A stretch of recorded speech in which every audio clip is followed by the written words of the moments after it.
26 जानेवारीच्या प्रजासत्ताक दिन परेडमध्ये सहभागी होणं ही दुर्मिळ संधी। यंदा तर महासत्ता अमेरिकेचे अध्यक्ष बराक ओबामा प्रथमच या संचलनात मानवंदना स्वीकारणार आहेत। त्यामुळे ही संधी मिळालेले पुणे, नाशिक, नागपूरचे 14 विद्यार्थी एक्साइटेड आहेत। एनएसएसच्या या विद्यार्थ्यांच्या भावना जाणून घेतल्यात आमचे प्रतिनिधी रामराजे शिंदे यांनी।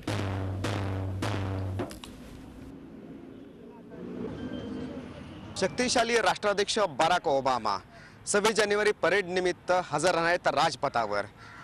याच राजपथावर महाराष्ट्र असेल, त्याचबरोबर इतर राज्यातील एनएसएसचे प्रमुख आणि त्यांचे जे काही कॅडेट्स आहेत ते संपूर्ण आपली कला दाखवणार आहेत। आपल्या सोबत आहेत महाराष्ट्राचे संपूर्ण विद्यार्थी जे आहेत एनएसएस मधून आलेले आहेत, निवडून आलेले आहेत। हजारो लाखो मुलांमधून यांचं सिलेक्शन झालेलं आहे।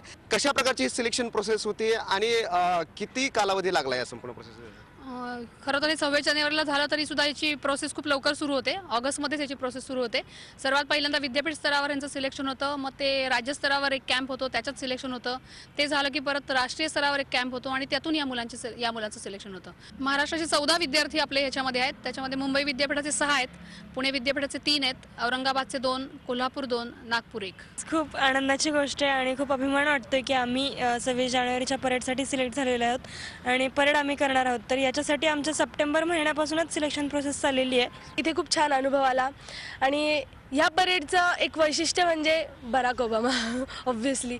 आणि म्हणजे आपण ज्यांना टीव्हीवर बघायचो ते त्यांना आता आपण अक्षरशः त्यांना सलामी देणार आहोत। आपण हे अक्षरशः खूप म्हणजे वेगळा अविस्मरणीय क्षण तो आमच्यासाठी असेल। नॉट मी बट यू, तुमच्यासाठी भारतीयांनो, तुमच्यासाठी 26 जानेवारीला हे सर्वजण परेड करणार आहेत आणि त्याला दाद देणं गरजेचं आहे। रामराज शिंदे, झी मीडिया, दिल्ली।